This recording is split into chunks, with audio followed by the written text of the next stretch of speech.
Boa noite a todos. Satisfação a gente estar aqui para mais uma noite de estudo, em que nós responderemos as perguntas da melhor forma possível, na companhia do nosso amigo Jomar Gontijo, e esperamos, baseados no Evangelho de Jesus, nos princípios da doutrina espírita, poder esclarecer o máximo possível. A primeira pergunta que a gente tem em mãos aqui é uma pergunta bem básica assim, do espiritismo, né? Assim que as pessoas que chegam na doutrina costumam fazer, e que é uma curiosidade humana de uma maneira geral. Quando morremos, o que acontece? A gente sabe que em outras doutrinas religiosas as explicações elas vão se diferenciar umas das outras.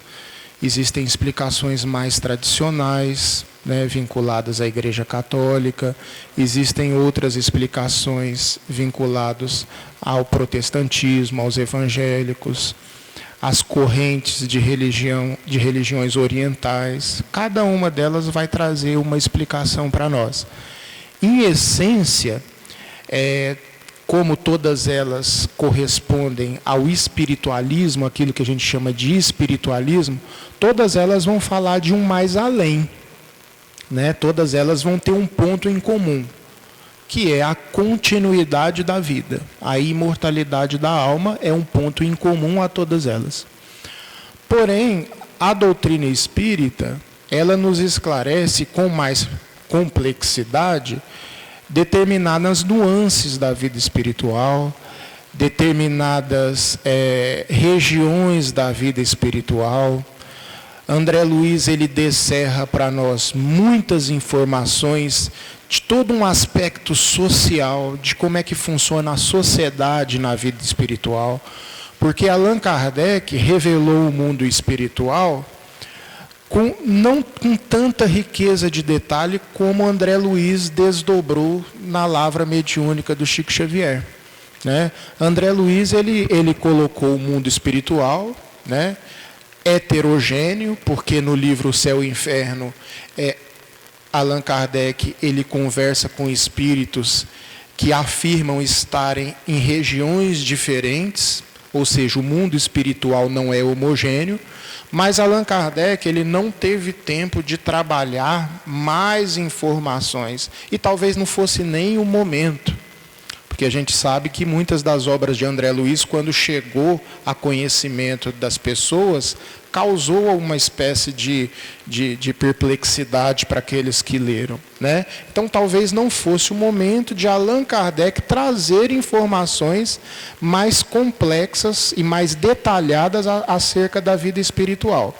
Mas ele trouxe a certeza da continuidade da vida, de uma maneira um pouco diferente do que existia. André Luiz ele veio trazer com maior riqueza de detalhes informações sobre a vida espiritual, que após a morte do corpo físico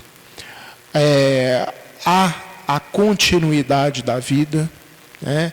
Essa continuidade da vida ela vai depender a sua qualidade da nossa condição mental e sentimental. Então, o que isso significa dizer?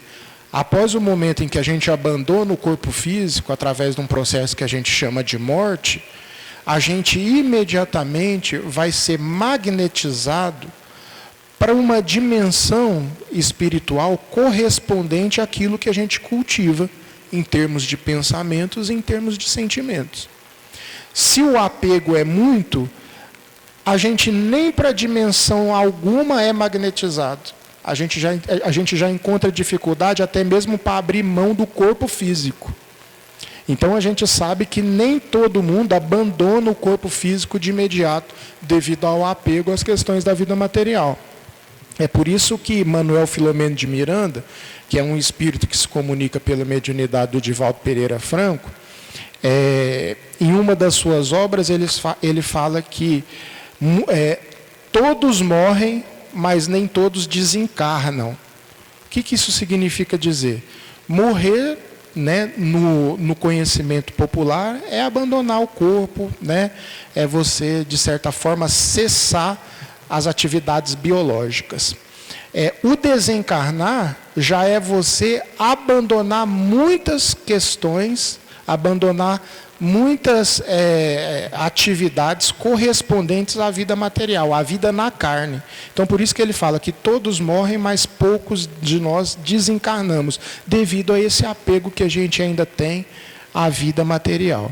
Agora, conforme o espírito ele vai se desenvolvendo em valores, maior facilidade ele vai encontrar nesse processo de desprendimento do corpo físico, e ele vai ser atraído para uma região correspondente ao nível dos seus valores intelecto-morais, mas principalmente morais, porque o intelectual ele não é garantia de acesso a nenhuma região superior. O que é garantia de acesso a uma região superior é o nosso nível moral, ético-moral. Então, a gente tem ali a descrição da colônia de nosso lar, muitos de vocês têm conhecimento. A vida no mundo espiritual não se restringe às cidades, às colônias espirituais que nosso lar exemplifica no livro. Existem dimensões espirituais superiores, cuja mãe de André Luiz habitava, inclusive. A mãe de André Luiz habitava uma região superior a dele. E acima da região que a mãe de André Luiz habitava, existem outras tantas, a se perderem aí no infinito. Então, o mundo espiritual não é homogêneo. O mundo espiritual ele é heterogêneo no sentido dessas várias camadas vibratórias que nós vamos acessar de acordo com o nosso nível moral. Então, quando morre, o que acontece? Né? O que acontece é que nós teremos acesso ou não, de uma maneira mais lúcida ou não, num primeiro momento, a essa dinâmica nova que representa a vida espiritual para todos nós.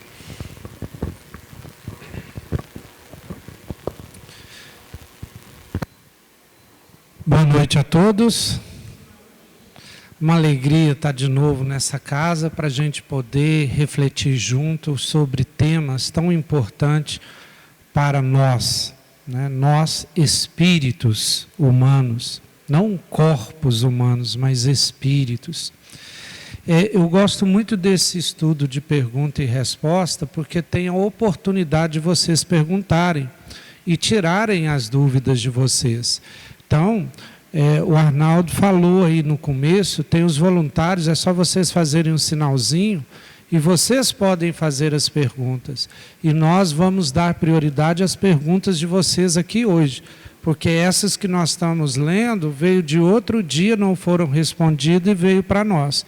Então, quem quiser, tiver uma dúvida, né, eu e o Ives aqui, vamos nos esforçar dentro do nosso conhecimento para tentar responder. Aqui tem uma pergunta que muita gente tem, né, que não conhece bem o Espiritismo. Qual a diferença entre Espiritismo e as religiões afro? Ó, chegou uma aqui agora. A pergunta aqui, ela foi elaborada, eu acho que de uma forma errada, porque não é uma diferença, são várias diferenças. Na verdade, é o que existe de igual, né? Podemos dizer assim, que aí é uma coisa só. O resto tudo é diferente. O que é de igual? O fenômeno da mediunidade, que é esse fenômeno da interação entre o mundo espiritual e o mundo corporal, ele é um fato. Tanto é um fato que o Espiritismo começa como ciência, que estuda esses fatos mediúnicos, inicialmente chamado de fatos espíritas. E como é um fato, sempre aconteceu. Sempre teve mediunidade em toda a história da humanidade, em todos os povos. A Bíblia está cheia de mediunidade, no Egito cheio de mediunidade, na Índia, na Grécia. Então os profetas, os oráculos, sempre existiram, sempre houve pessoas que manifestavam os espíritos. É verdade também nas tribos. As tribos que estavam naquele horizonte cultural tribal, como descreve Herculano Pires no seu livro O Espírito e o Tempo. Então, o que acontece? Essas tribos também utilizavam do fenômeno mediúnico, só que utilizam de uma maneira prática, empírica, sem conhecer o fenômeno profundamente. E o espiritismo, ele surge depois que a ciência surge, ele surge lá no século XIX, segunda metade do século XIX, onde um método científico já está consolidado. Então, é um cientista, um pedagogo, um estudioso, chamado Hippolyte Léon Denisard Rivail, que vai estudar esses fenômenos mediúnicos, inicialmente como ciência mesmo. E aí, então, ele vai entender as leis por trás dos fenômenos mediúnicos ou espíritas. E depois de muito estudo, vai ser criado o que hoje a gente chama de espiritismo. E já essas religiões, né, afro e afro-brasileiras, elas vêm dessas tradições dos próprios nativos da África, das tribos africanas, que também se utilizavam da mediunidade e veio para o Brasil. Então, as diferenças são muito grandes. Por exemplo, primeiro na origem, né? O espiritismo surge na França no século XIX, 1857, é o primeiro livro espírita escrito. As religiões africanas vêm de eras atrás e vêm de países africanos. E aqui no Brasil, como foi trazida por escravos, elas se misturam à Igreja Católica, ao próprio Espiritismo e a outras religiões aqui indígenas. Aí surge, por exemplo, a Umbanda, que é a única religião brasileira, porque ela surge dessa mistura e surge uma religião brasileira. Outra característica também, que no Espiritismo, pelo entendimento que há dessa evolução espiritual, e a gente sabe que existe espírito evoluído, espírito mais ou menos, espírito menos evoluído que nós, quem coordena, quem administra e quem faz o critério de seleção das mensagens mediúnicas os encarnados, através de critérios muito explicitados, por exemplo, no Livro dos Médiuns. Já na Umbanda, não. A Umbanda, geralmente, é o espírito daquela casa ali, o protetor, né? o espírito guia ali daquela casa, que geralmente comanda a casa, e não os encarnados. Então, assim, tem muitas diferenças, são religiões. O espiritismo, apesar de ser classificado como religião, ele não tem as características de religião. Não tem hierarquia, não tem padre, não tem templo, não tem igreja, não tem dogma. Então, ele foge de quase todas as características de religião. Apesar de falar de Deus, apesar de falar de imortalidade da alma, que são temas próprios das religiões. Então, assim, as diferenças são enormes, sabe? Muitas diferenças mesmo. Mas se confunde por causa do uso da mediunidade, né? A mediunidade também é praticada. Aliás, cabe aqui até um detalhe. Emmanuel caracteriza essa mediunidade natural, a mediunidade sem a técnica, sem Jesus, sem Kardec, ele caracteriza de mediunismo, que seria o fenômeno, o fato mediúnico que aconteceu e acontece em toda a história. E já com o Espiritismo e com Jesus, o mediunismo seria mediunidade. Ela passa, então, a ter um critério diferenciado dessa mediunidade que é natural, que sempre ocorreu. E, assim, tanto essas outras religiões, quanto o catolicismo, o budismo, o islamismo, são religiões que têm a acrescentar para a humanidade, que podem ajudar cada pessoa no seu nível espiritual, né? A gente não tem nada a falar contra religiões que tenham o bem, o amor, a caridade, né, como seus objetivos. Apenas a gente não gosta de misturar, porque quando eles põem lá centro espírita de Umbanda, centro espírita de Candomblé, é um erro, porque o espírita ou o espiritismo foi uma palavra que o Kardec criou. O correto seria centro de Umbanda, centro de Candomblé, porque a palavra espírita, apesar de não ter um direito autoral ali, né, ela foi criada por Allan Kardec na França, né? Então, exatamente para diferenciar de outras religiões espiritualistas, porque o Candomblé é espiritualista, a Umbanda é espiritualista, o catolicismo é espiritualista. Agora, espírita teria que se orientar por esses princípios que Kardec apresentou lá nos livros que ele escreveu. Uma pergunta de hoje aqui. Por que esta palavra morte amedronta tanto as pessoas? Não é a palavra morte que amedronta, é o fato da morte, né? Falar morte, ninguém se assusta, mas a perspectiva, né? Estar diante da morte, muitas vezes, isso assusta. E tem uma explicação lá no Livro dos Espíritos, né? Esse amedrontamento da morte faz parte da lei de conservação. Então, todos nós temos um instinto, vamos dizer assim, um impulso, melhor dizendo, de conservação. Então, é por isso que você atravessa a rua e antes você olha para os lados. Então, isso é algo inato, essa questão da conservação.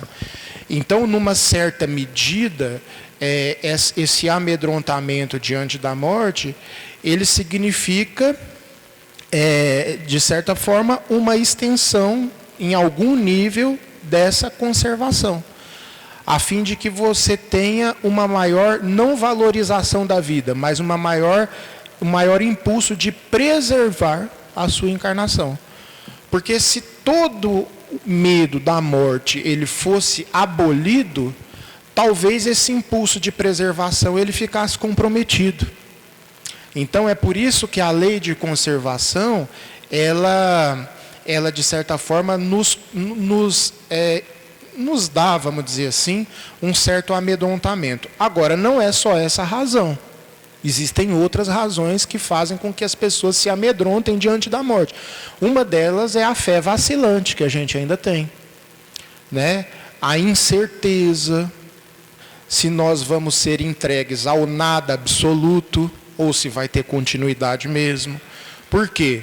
Porque, de certa medida, a nossa fé ainda não é uma fé inabalável capaz de transpor montanhas, como Jesus nos coloca. A gente ainda está num processo de construção da fé, né?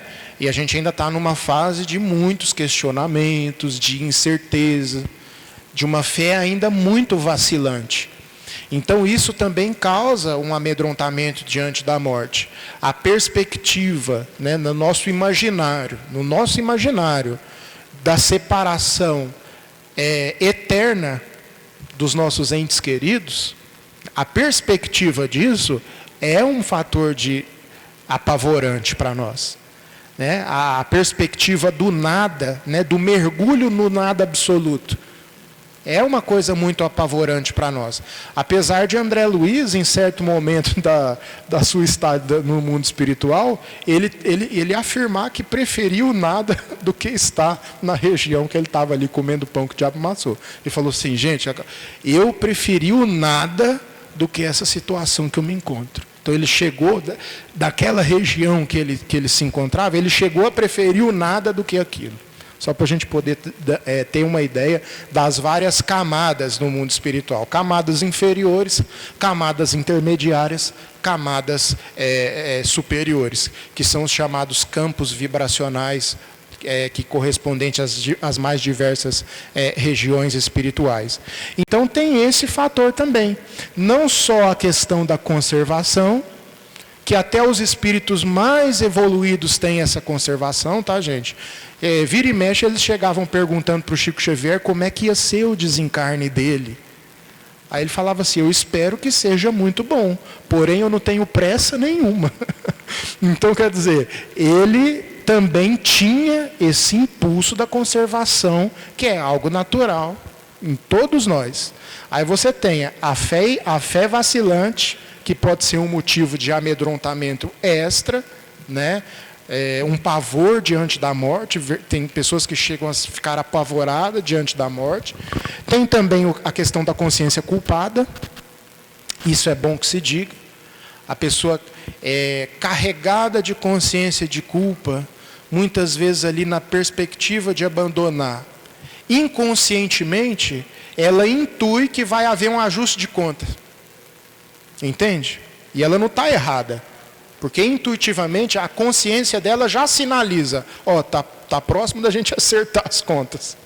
As leis divinas acertarem as contas. Não é acertar as contas no sentido de um juiz, num tribunal, estabelecer uma sentença para você. É a sua própria consciência te sinalizando que está próximo de um ajuste de contas. Isso também pode ser um motivo de amedrontamento mais acentuado diante do fenômeno da morte. Mas, em linhas gerais, o que faz a gente ter um certo medo é a lei de conservação, que num determinado ponto de equilíbrio é absolutamente saudável para todos nós. Você falando aí, eu lembrei daquele caso que o Chico Xavier conta, do avião que ele ficou com medo de morrer. Eu não sei se vocês já ouviram esse caso. Chico conta ele naquela entrevista do Pinga Fogo, e ele fala que estava numa viagem de avião, acho que BH São Paulo, não me lembro, e que o avião começou a tremer, e ele começou a achar que ia morrer, e começou a gritar, e desesperado, chamando a Ave Maria, e gritando, e aquela coisa, e o Emmanuel chegou, né? O mentor espiritual chegou para ele e falou que escândalo era aquele. Aí ele falou, o avião vai cair. Aí o Emmanuel perguntou, mas e aí, qual que é o problema? A gente vai morrer, E aí, qual que é o problema? E o Emmanuel tentando falar com ele, né, que não haveria problema no desencarne, e ele desesperado, e eu lembro que o Emmanuel fala assim, olha, dê o exemplo e morra com educação. E depois o Chico falou, mas como é que morre com educação? Eu nunca vi isso não, morrer com educação. Então, quer dizer, essa questão da morte é interessante. Outra pergunta que chega hoje, muito interessante, é possível a um espírito desencarnado ver, conviver e participar do mundo material dos encarnados? Obrigado, Márcio. Sim, respondendo, é possível sim. Só que essa pergunta também, a gente tem que refletir sobre ela, que ela é complexa. E ela pode fazer a gente cometer erros na resposta. Por quê? Quando a gente acha que, fala assim, o espírito desencarnado, todo espírito desencarnado é do mesmo jeito. Não é isso que acontece. No Livro dos Espíritos, por exemplo, se a gente for pensar que o espírito desencarnado que os espíritos estão falando ali é todo espírito desencarnado, você vai ver que várias respostas ali te induzem ao erro. A gente só vai entender isso melhor depois das obras de André Luiz, que o Ives falou, que a gente vai percebendo que tem espírito que está em condição pior do que a nossa de encarnado. Então, quando Kardec pergunta lá, o espírito viaja e fala que viaja na velocidade do pensamento, que atravessa a parede, que faz isso, faz aquilo, geralmente está te falando de espíritos já numa condição bem evoluída. Porque tem espírito desencarnado que não dá conta de atravessar uma parede. Porque ele não sabe que pode atravessar. E ele não tem consciência disso. E muitas vezes tem espíritos em condições piores.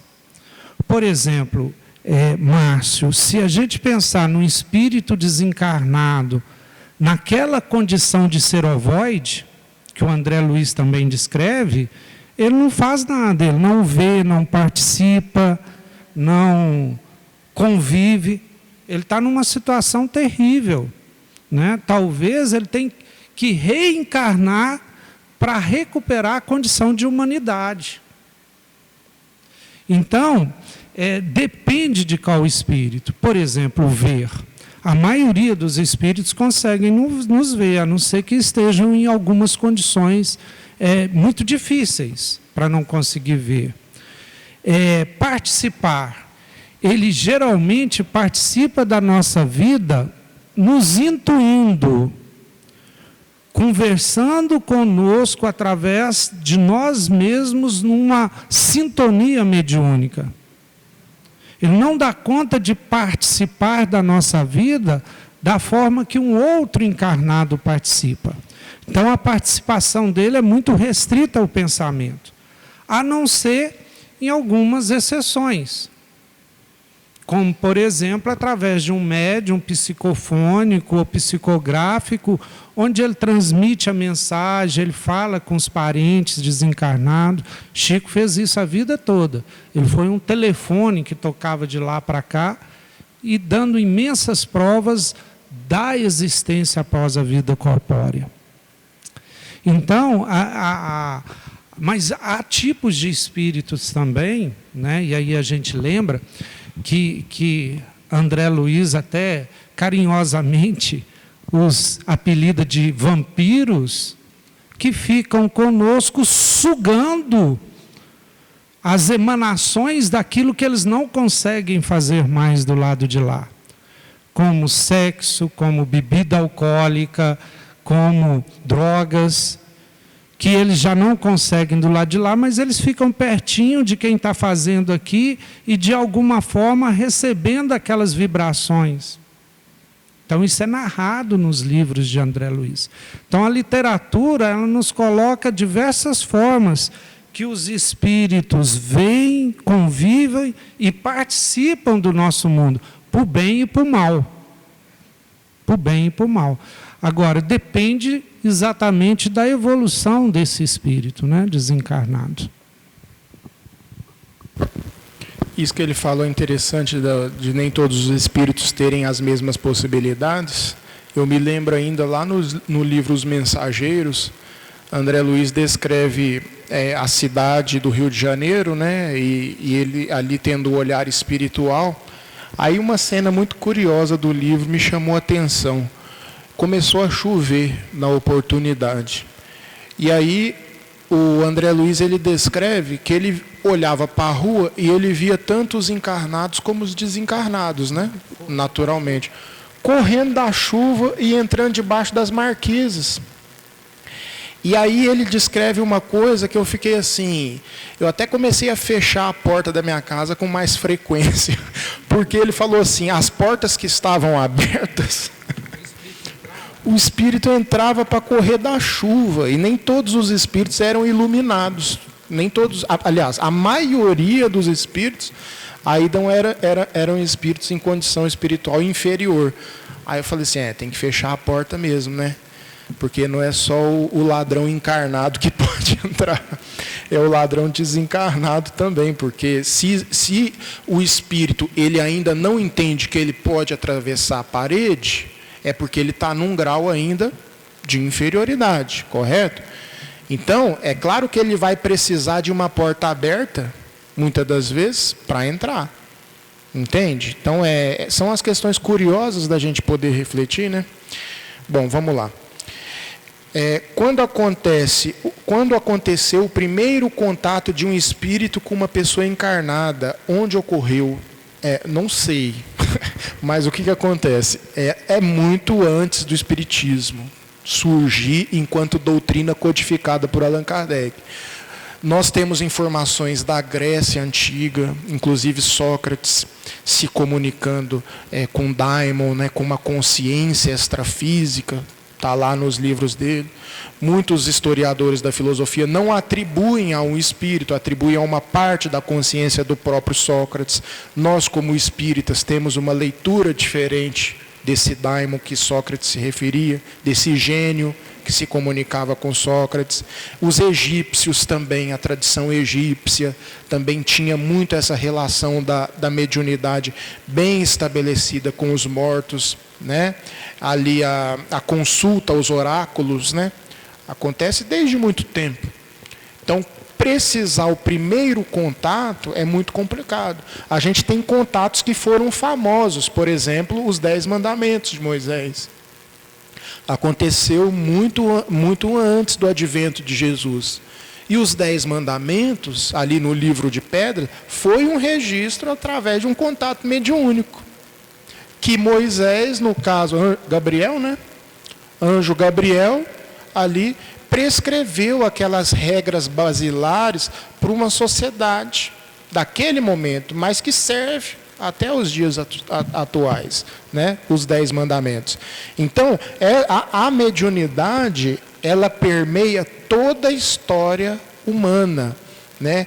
Desde que o homem atingiu a racionalidade, potencializou as possibilidades da glândula pineal, vamos dizer assim, ele já começou a estabelecer contato com o mundo espiritual de uma maneira mais embrutecida em alguns momentos, de uma maneira mais sofisticada em outros. Mas a mediunidade, assim como a inteligência humana, é um atributo inerente a todo o espírito. Então, como um atributo inerente ao espírito, é claro que ela esteve presente em toda a história humana, desde que o fenômeno se tornou possível através da conquista da razão, né, através do uso do livre-arbítrio, da conquista do livre-arbítrio, porque com o ganho da razão veio também o livre-arbítrio acompanhando. Entende? André Luiz, no livro Libertação, ele fala que o homem vem lidando com a racionalidade há mais ou menos há 40 mil anos, que é um número que não foge muito do que aquele historiador judeu, Yuval Noah Harari, ele coloca lá no livro Homo Sapiens, ele coloca mais ou menos uma data que se aproxima da data de André Luiz, que foi quando o homem despertou para a racionalidade, saindo daquela condução quase que completa dos seus instintos mais primitivos e ganhando ali a capacidade de raciocínio e, portanto, o livre-arbítrio e a mediunidade como consequência, de uma maneira mais rudimentar no início, mas mais aperfeiçoada com o passar do tempo. Agora, te precisar o primeiro contato, eu não consigo.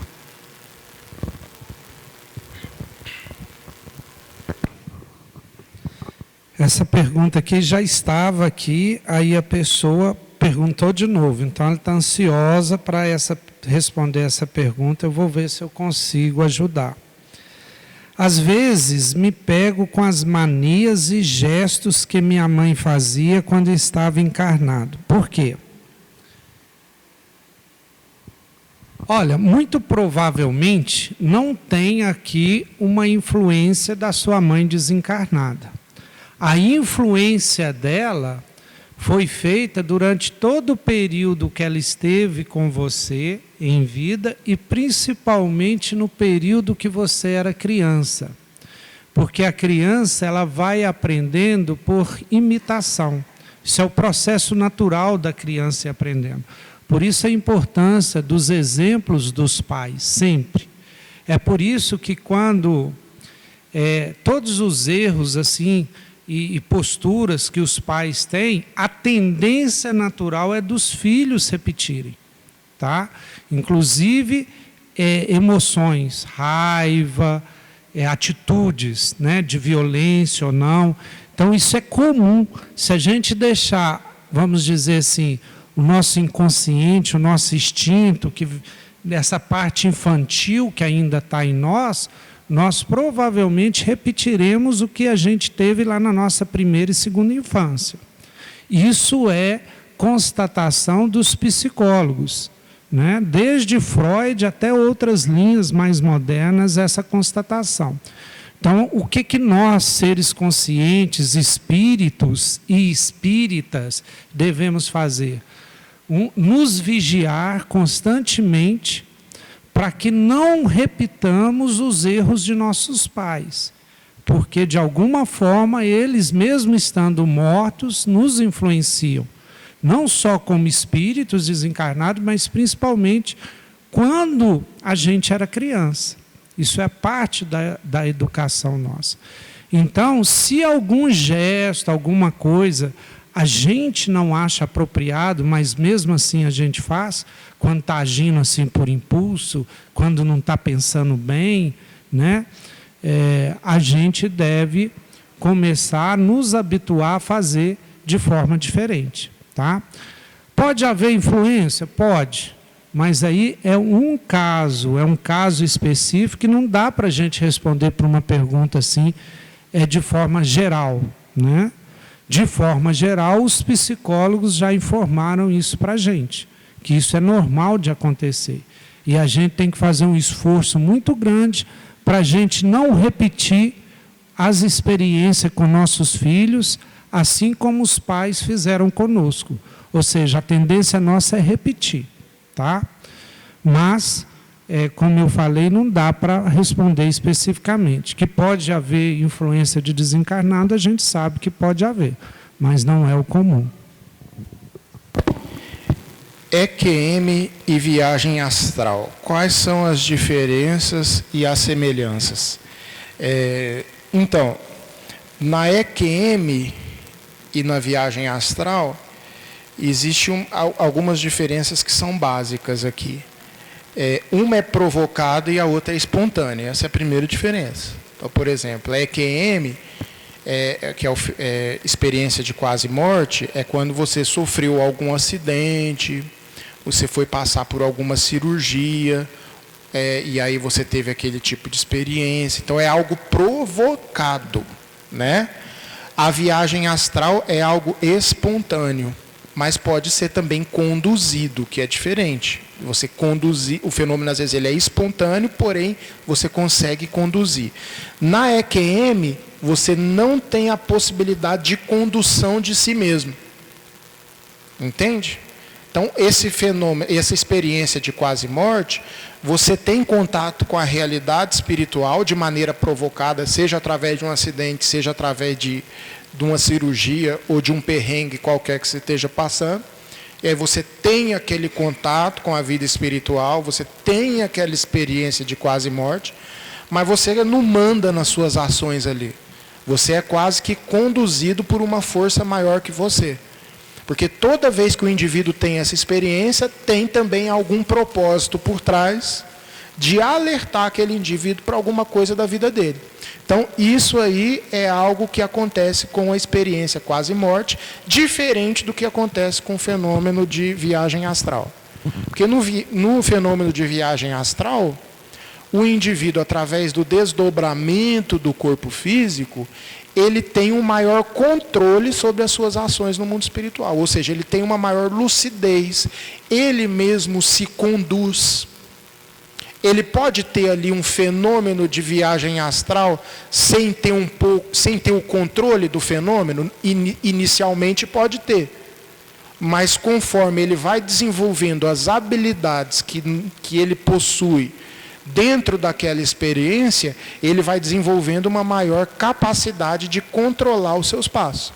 Porque eu já tive relatos de pessoas que se emanciparam do corpo de uma maneira lúcida, no momento do sono físico, só que não tiveram muito controle desse fenômeno e quiseram voltar desesperadamente para o corpo. Mas por quê? Por conta de uma inabilidade de lidar com o processo. Assim como a mediunidade pode gerar uma certa perturbação também no início, quando a pessoa não sabe lidar com o processo. Então é natural. Mas o que caracteriza a viagem astral é uma maior lucidez do indivíduo que sai do corpo de maneira consciente e ele vai desenvolver alguma tarefa, por exemplo, né? Então esse rapaz chegou no centro espírita assustado, porque ele estava começando a dormir, assim, ele estava naquele processo de desligamento do corpo. Aí quando ele abriu os olhos, ele estava no teto do quarto dele, olhando para o corpo dele deitado, flutuando. E aí ele falou assim: nossa, eu achei que eu ia escapar como um balão que escapa da mão da pessoa que está segurando uma bexiga, e aí vai escapar. Eu achei que eu ia escapar do meu corpo, e eu tentei mergulhar, como se mergulha numa piscina. Ele tentou mergulhar para voltar para o corpo. Aí ele falou que, graças a Deus, ele conseguiu abrir o olho no corpo. Mas ele tomou um susto. Por quê? Porque foi a primeira experiência dele, não sabia lidar com o processo. Mas existem pessoas, não são muito comuns, tá, gente? É um fenômeno, vamos dizer assim, mais raro. Existem pessoas que elas conseguem lidar com o processo de maneira muito lúcida, inclusive trabalhar no mundo espiritual, tá? Ela torna o sonho dela mais produtivo, vamos dizer assim, porque geralmente o nosso sono ele se torna improdutivo quando muitas das vezes as nossas preocupações elas não deixam o nosso pensamento quando a gente adormece. Aí acaba que a nossa experiência no mundo espiritual, no momento do sono, vai refletir aquele tanto de preocupação, aqueles boletos para pagar, aquele tanto de coisa, e você acaba não se revitalizando como deveria se revitalizar. Então a pessoa que faz a viagem astral, ela já consegue ser mais produtiva nesse momento do sono físico.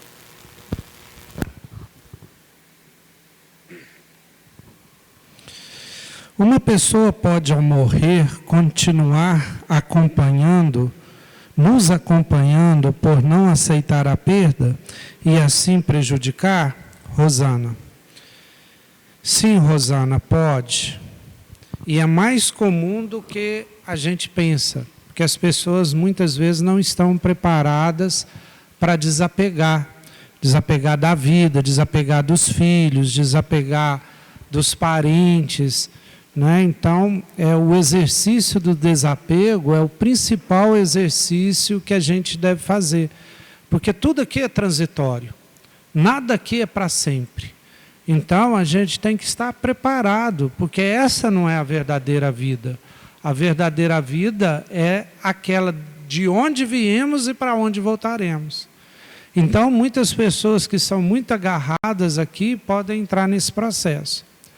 Aí, a recomendação é: faça o evangelho no lar, faça as leituras em voz alta, as preces em voz alta, pedindo por essa pessoa, pedindo a Jesus para encaminhar esse espírito que está ainda aqui agarrado, né, na vida corporal, e também buscar um centro espírita, porque as reuniões mediúnicas em centro espírita auxiliam exatamente esses espíritos que estão apegados. Eles são trazidos aqui, a própria pessoa, quando vem na casa espírita, traz esse espírito, e esse espírito, então, um dialogador, digamos assim, conversa, vai explicando e fazendo com que esse espírito possa desapegar das coisas e das pessoas e partir para a nova vida, tá? Então, isso acontece sim. Boa noite. Eu gostaria de saber quando uma pessoa não tem dificuldade com a morte, já participou do desencarne de algumas pessoas, acha o processo bonito como nascimento. O que pode ser isso? Pode ser várias coisas. Pode ser, inclusive, uma indiferença da pessoa. Pode não ser uma qualidade, não. Pode ser um grau de insensibilidade, inclusive, né? Aí a gente precisa ver se é o caso da pessoa realmente lidar bem com o processo ou se ela já se insensibilizou. Porque, às vezes, por exemplo, profissionais da saúde que trabalham, sei lá, CTI, ou então na parte oncológica de um hospital, e que lidam com o processo ali do desencarne de maneira frequente, todos os dias. Esse profissional, ele pode sim desenvolver uma certa insensibilidade, no sentido assim, de uma casca, entendeu? Então ele desenvolve uma casca, porque como ele acompanha aquilo todo dia, e aquilo faz parte da rotina, né? Inclusive eu conversei com uma conhecida minha que trabalha na parte oncológica infantil do hospital. Eu não conseguia trabalhar nem 1 hora num lugar desse.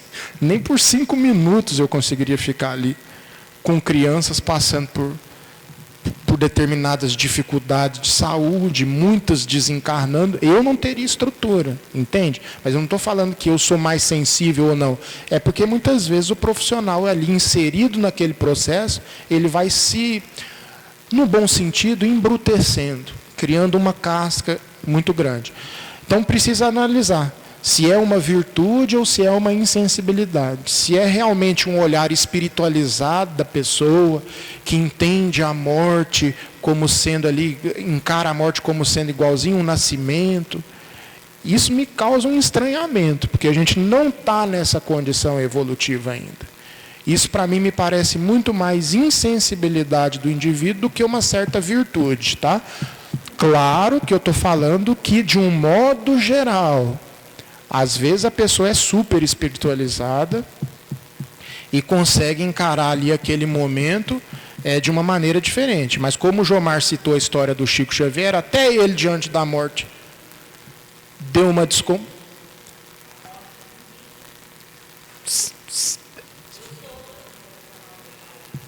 Sim.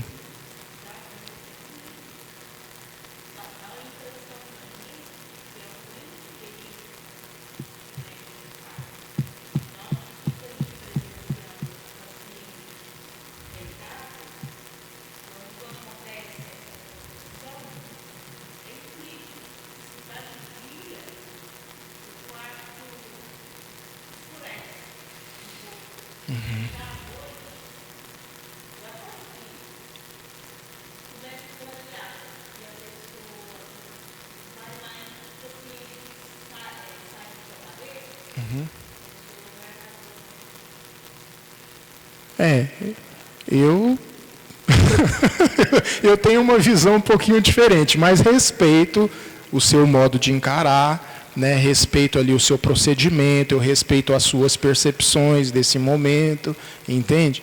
A minha tendência aqui é de ter ali uma certa, vamos dizer assim, um certo estranhamento nesse momento, um certo recuo nesse momento, entristecimento.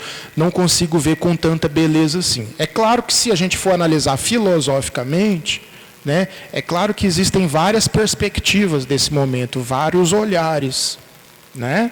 E aí é por isso que eu respeito o seu olhar. Mas, no meu modo de entender, não consigo ver com essa beleza. No meu nível evolutivo, falo por mim, não consigo ainda encarar com essa naturalidade toda. Beleza? Já acabamos aqui também. Pessoal, infelizmente acabamos o tempo, já mostrou a plaquinha aqui, não vai dar para responder devidamente a última pergunta, mas eu gostaria de esclarecer para quem perguntou, que descreveu a mediunidade dela e falou que se deve ter medo. Não devemos ter medo da mediunidade, tá, gente? Ela é uma coisa muito boa para o médium, para a humanidade. Deus não faz nada que seja ruim. O que a mediunidade pode trazer de ruim é pela nossa falta de entendimento, pelo uso errado dela, mas a mediunidade, ela veio para a humanidade e está aqui conosco para o bem, né? A Bíblia e tantas outras coisas que a gente tem, o Novo Testamento, Jesus e tudo, todos os profetas, oráculos e tudo, foi graças à mediunidade. O Chico, os livros do Chico, citado tantos aqui, né? E a mediunidade de cura e tantas outras coisas. Então, mediunidade é uma coisa boa, não precisa temer. A gente precisa entender, estudar e ter sintonia com os bons espíritos. É isso.